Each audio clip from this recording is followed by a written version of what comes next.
ভারতীয় বাবার বাংলাদেশি ছেলে, বাংলাদেশি ছেলের আবার রাজনৈতিক দলের সঙ্গে, বিভিন্ন দলের নেতাদের সঙ্গেও তার ঘনিষ্ঠতা।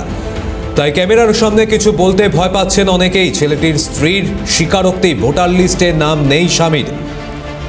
ভারতীয় বাবার বাংলাদেশি ছেলে, বাংলাদেশি ছেলের নাম মোশাররফ হোসেন গাজী। সেই বাংলাদেশি ছেলের ভারতীয় বাবা হলেন মমতাজ গাজী। হিঙ্গলগঞ্জ রামেশ্বরপুর পঞ্চায়েতের ৪৫ নম্বর বুথের ঘটনা। আপনাদের শোনাবো অভিযুক্ত যার বিরুদ্ধে, অর্থাৎ এই অভিযোগ সামনে এসেছে যে তিনি এভাবে নাম তুলেছেন ভোটার লিস্টে, বা এই ঘটনা যখন সামনে এসেছে তার স্ত্রী কি বলছেন একবার শোনাই। ভুয়া তৈরি করেছে আধার কার্ড, ভোটার কার্ড, তাই বাবার পরিচয় দিয়ে করবে না? বাবা সে নিজস্ব বাবা, তো বাবার পরিচয় দিয়ে তো করবে। আমার শ্বশুর, হ্যাঁ, আমরা ভালোবাসা করে বিয়ে করলাম, মেনে নেয়নি। আমি গরিব লোকের মেয়ে ছিলাম, তাই। আচ্ছা, ঠিক আছে। এই তো বাংলাদেশি না, ও ইন্ডিয়ান, হ্যাঁ, ভারতের নাগরিক। ভোটার কার্ড, আধার কার্ড, ব্যাংকের বই, পাসপোর্ট সব আছে। স্বামী কি 2002 ভোটার লিস্টে নাম আছে? কার? আপনার স্বামী নেই। কেন? বয়স হয়নি। আর ওর তামিল, এখন তো বর্তমানে 44 বছর বয়স। তামিলনাড়ু ছিল। তামিল। আপনার 2002 নাম নেই না? না। আপনার স্বামীরও নাম নেই? না। ওটা জানাচ্ছিলাম যে বাংলাদেশি ছেলের রাজনৈতিক নেতাদের সঙ্গে ঘনিষ্ঠতা, ভারতীয় বাবার বাংলাদেশি ছেলে। আর এই ঘটনায় আপনাদের শোনাবো মমতাজ গাজী, যাকে এই ভারতীয় বাবা বানানো হয়েছে, মানে বাবার পরিচয় দিয়ে বাংলাদেশি সে নাম তুলেছে। তার পরিবার কি বলছে একবার শোনায়। হ্যাঁ, মমতাজ গাজী কি হয়?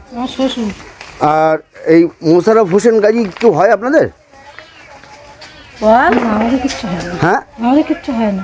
আপনাদের কিছু হয় না? যে মোশাররফ হোসেন গাজী মমতাজ গাজীকে শ্বশুর এই বাবা বানিয়ে ভোটার কার্ড বের করেছে, এই সম্বন্ধে আপনারা কিছু জানতেন? আমার কিচ্ছু জানি না, আমার শ্বশুর করেছে।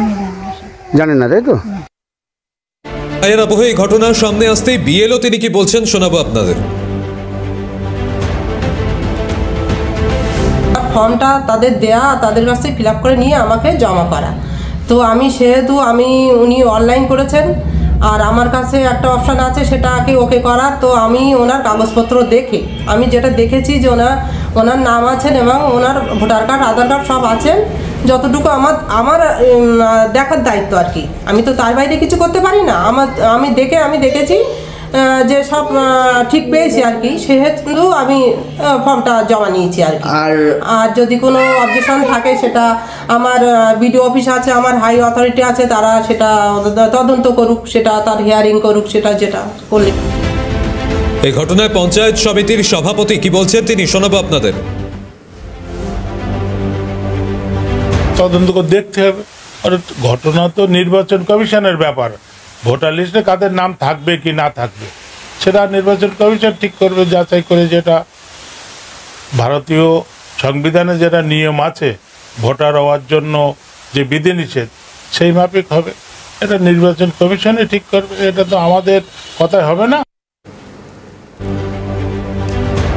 আপনাদের শোনাবো এই ঘটনায় স্থানীয় বিজেপি নেতৃত্ব তার কি প্রতিক্রিয়া। অন্তর্গত হাসনাবাদ ব্লকের রামেশ্বরপুর গ্রাম পঞ্চায়েতের ৪৫ নম্বর বুথের দুজন ভোটার, একজনের নাম আমিরান গাজী, সে বাংলাদেশি, পিতা সাজিয়েছে এদেশীয় ওয়াজেদ গাজীকে।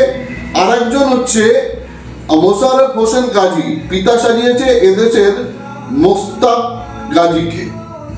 তো এরা বাংলাদেশ থেকে এসে এখানকার তৃণমূল লিডারদের আশ্রয়ে থেকে তাদের প্রত্যক্ষ মদতে জালি কাগজ করেছে, voter I card, Aadhaar card করে ভোটার লিস্টে নাম তুলেছে।